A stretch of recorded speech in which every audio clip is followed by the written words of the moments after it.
বদমাশের মাথায় ফের সীমান্ত রক্ষীদের হাতে গ্রেপ্তার এক পাকিস্তানের বাসিন্দা, সাথে গ্রেপ্তার আরও দুইজন নেপালের বাসিন্দা। খড়িবাড়ি পানি ট্যাঙ্কি সংলগ্ন ভারত নেপাল সীমান্তের ঘটনা ঘিরে শোরগোল। জানা গিয়েছে, প্রতিদিনের মতো শুক্রবার সীমান্তে এসএসবি 41 নং ব্যাটালিয়নের জওয়ানরা মেচি ব্রিজের ওপর চেকিং করার সময় নেপাল থেকে একটি 4 চাকা গাড়িতে করে ধৃতরা আসে।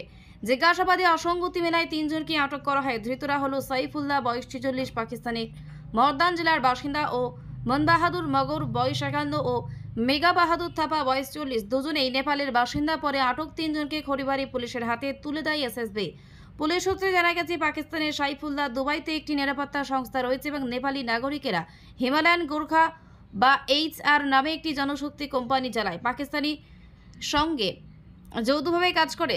সাইফুল্লাহকে বৃহস্পতিবার নেপালে ইন্টারভিউ নেওয়ার জন্য ইটাহারিতে আনা হয়। পরে 3 জনই ইলামের উদ্দেশ্যে রওনা হয়। তবে পথেই তার গাড়িটি মেরামত করতে চেয়েছিল, তাই পানি ট্যাঙ্কিতে গাড়ি মেরামত করতে এসেছিল। ধৃতদের আজ শিলিগুড়ি মহকুমা আদালতে তোলা হয়েছে। ঘটনায় একটি গাড়ি বাজেয়াপ্ত করেছে পুলিশ।